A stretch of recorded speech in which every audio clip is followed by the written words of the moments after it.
Welcome to the Faith Christian School podcast. It is our pleasure to partner with our parents to bring information that will help you as a parent, as a spouse, and as a child of God. Welcome to Faith Christian School's podcast. My name is Dickerson, here along with my co-host David Freberg, and as always, we are delighted that you are tuning in today. Doug, you and I have something in common with many of our listeners, and some of them will be experiencing later on, but we have survived having teenagers in the house. Yes, we have. Yes. A few gray hairs to prove it. Yeah. There were many days I wasn't sure if either of us were going to survive, but like we said before, through the grace of God, Yes. It worked out. Yes. But, I know that when I was growing up, I never caused my parents any problems or concern or anything like that. Right. Yeah. So I was shocked. Shocked, I tell you, when my kids weren't perfect. Right, yeah. But now, back to reality. Yes. We just wanted to talk today about some 2 or 3 things that may or may not work, because obviously we are not experts on this, but we have read a little bit about it and have a very small understanding, and would like to share with you from a book what we've learned. Right. Yeah. So the adolescence, he's already talked about. It's a difficult time and it's a challenging time, and it's the adolescence is that in between time of between being a child and being an adult, and there's a lot going on in case you haven't noticed, and we're talking a lot of the obvious, the physical maturity changes that are taking place in your children and in the brain. The process of blossoming and pruning is taking place, and so there's a lot of things that are going on. As I say, a lot of moving parts. Okay, yes, so yes. Your physical maturity, that's taking place. The growth and the body hair and the sexual maturity and the interest in the opposite sex, and taking on the adult look and the adult sound and your voice and your muscle development. There's all kinds of things that are taking place, and sometimes you think, time out. It's just all happening way too fast. And what happened to my little one? So there's a lot of things that are taking place, and we're talking about understanding, these teenage years, and it's just fast moving, a lot of changes, and they're trying to wrap their minds and heads around it, and they can't do it, and you're struggling with it as well. So we understand that there's lot that's going on, and we're just trying to just come alongside and walk you through some of these things to help you understand and get a better grasp of it. But certainly the physical changes that are taking place, and that's a big part of it as we look at the big picture here of all of the other things that are going on. Yeah, I don't know how many times we've thought when students come back after summer, right? Who are you again? Yeah, because you don't look like you did 2 months ago, 3 months ago. The boys, they'll come back, they're grown 5 inches in the summer. It's like, what happened? It's like, we saw you last, you were here, now you're shotting up. Voices changed, the whole 9 yards. Yeah, it's crazy. And there's an awful lot going on in the brain, too. So we're going to talk about some of the parts of the brain that are, specifically being developed and changed and all that kind of stuff. So 2 of the main areas that are developing and changing during this time are the limbic brain, which is the seat of the emotions and impulsiveness. Not that teenagers are ever impulsive or ever emotional, but there are changes that are going on during that time. And a couple of the areas specifically, like the amygdala, which is the seat of fear and anger. I'm just going to let that one go. Okay? Just the amygdala. Yeah. The hypothalamus, which is the center of the body's endocrine and hormone systems. And, there's, again, a lot of changes going on during this time period. And then the ventral striatal circuit. I think I pronounced that right. We'll see. But that's involved in motivation. And if you have students that seem to be less than motivated or lazy, you might call it, that's all controlled by this circuit. Another area that's developing and changing during this time is the cortex, which is the seat of conscious thought and reason. And this area that's specifically developing at this time is the prefrontal cortex. And that's responsible for planning ahead, for considering consequences, and for managing emotional responses. And again, I'm going to just let that one go. You can deal with that one as you will. But another part of the brain that is being developed and the students are kind of getting along with or trying to get along with are the two sides of the brain, your right and your left hemispheres, with your left being responsible for your analytical thought and work, especially in areas of math, reading and reasoning and comprehension, and then writing, just that whole process of coming up with what you're going to write and organizing your thoughts. With your right side of your brain being more responsible for your visual processing and abstract thought, more of the artistic, creative side, the music, listening to music, and that type of thing. A lot goes on during this time, or in that side of the brain. You also have, like Doug mentioned earlier, the process of blossoming and pruning. And this is really the first major time of blossoming and pruning since the child was about 2 years old, when they're making all these new connections and trying new things and trying to figure things out and kind of trying to hardwire their brain into new pathways and new behaviors. And you remember when they were 2 years old, often considered the terrible twos. Yes. That same process is going on again during this time. It just takes a little bit, it takes a lot longer this time than it did before. So, with the blossoming, you have a lot more branching of the brain, of the nerve cells. And then the pruning happens when the student does something over and over again. So at this time, that's when you want to try to instill those good habits, those good organizational skills, those good morals, those types of things, because the brain is going to prune away those branches that don't get used.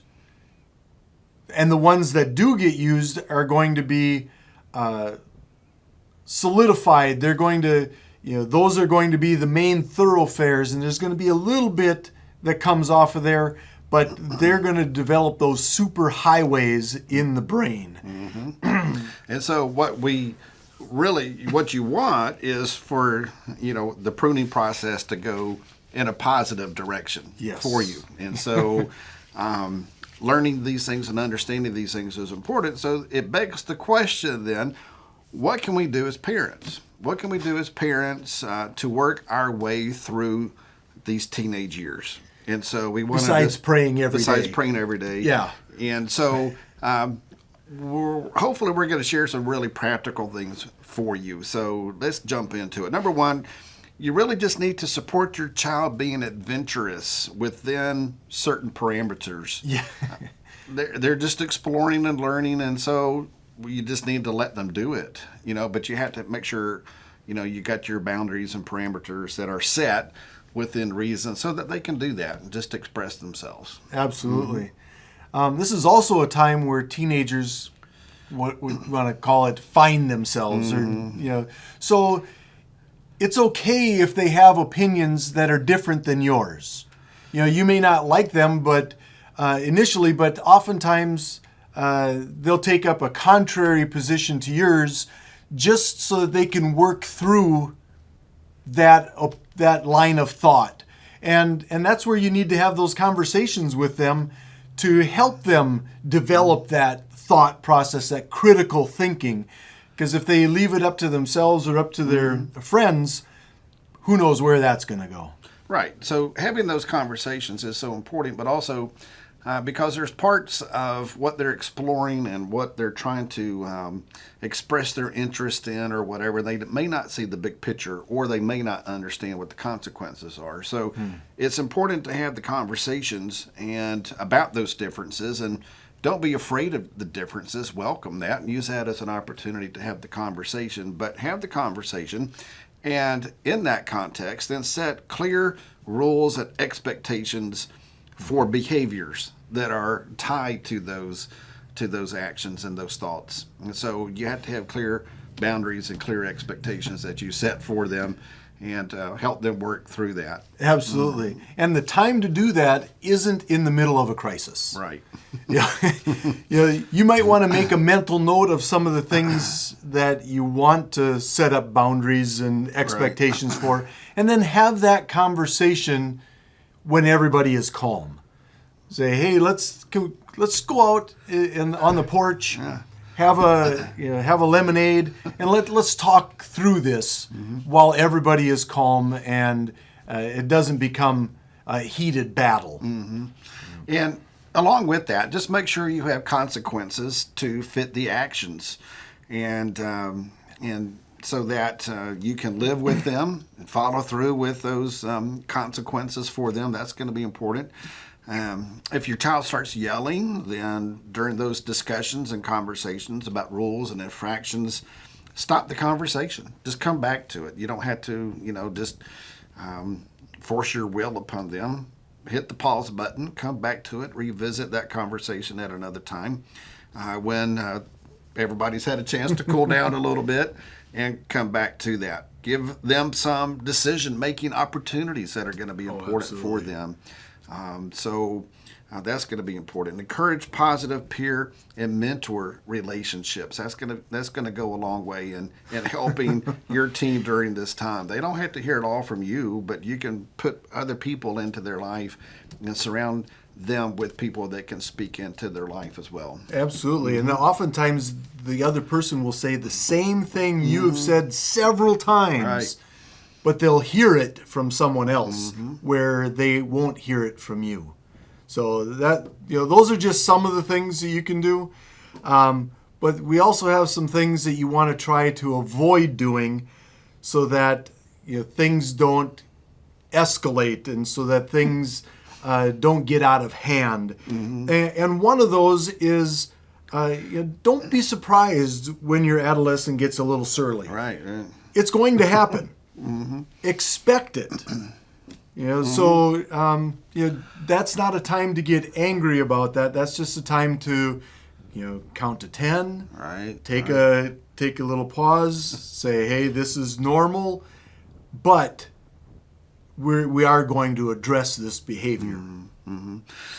Another great idea is to not nitpick your child about every little thing. They say you have to pick your battles wisely. Yeah. And so with your team, you've got to do the same thing. There's just some things that, you may not like it. You may, want to revisit at some point in time. But, right now, you may just decide, this is not a battle that I need to fight right now. But don't get dragged in. Also, another one is just don't get dragged into power struggles. Don't get dragged into that. Calmly state your expectation and the consequences, and let your child know that you're going to, enforce that, and the expectation is that they're going to follow that rule, and there will be consequences for not following it. And so you have to do your part. You can't lay out expectations and then not follow through, because now you're going backward. So you have to make sure you're following through on your end on what those expectations are as a parent. That's right. And kind of like we've mentioned before, don't let your emotions get the best of you. Oftentimes family knows the buttons to push. Right. And if you let them push those buttons, it'll escalate quickly and get out of hand. Calm yourself. If you need to, count to 10 before you respond. Mm-hmm. But whatever you do, don't get into a confrontation. If you get into a confrontation, then you've lost. And don't let your child get what he or she wants by yelling. This is just going to reinforce the behavior. So as long as they know they can yell and get their way, they'll keep doing it. So don't let them do that. Don't let them win by yelling and getting their way like that. And so ask yourself from time to time, two questions. What do I want to continue, and what do I want to change? What do I want to continue, and what do I want to change? And think about these things as you are going through that process. But there's a lot of ground that we've covered and a lot more that we didn't. But hopefully this is going to be a great help and resource for you. Absolutely. And like we said earlier, we're not experts, but we have gone through it. Yeah. We have the scars to prove it. Yes. And we will have a resource page on our website that you can take a look at. We'll have some books for you to take a look at, some websites you can go visit, articles to read, that type of thing that may help you with a specific issue that you're dealing with. A lot of the things we talked about today were just some generalities. And while you're on our website looking for that page, go to the menu button, look under resources, and you'll find our podcast resources there. But take a look around also. See what other things we may have to offer, and find out a little bit more about us. You can find us. Our website is at www.faithchristiansc.net. You can also give us a call at 843-873-8464. Talk to Cindy, schedule a tour, come in and see what we're all about, and how we could partner with you in educating your child. And then you can also connect with us on social media. We have a Facebook page at Faith Christian School, and also Instagram at Faith Nights. So join us again next time when we do another podcast on ways to grow deeper in your relationship with God, become a better parent, and become a better spouse. Thank you for listening to the Faith Christian School podcast. Faith Christian School disciples students to be engaged by Christ and engage the world for Christ. We look forward to partnering with you on our next podcast.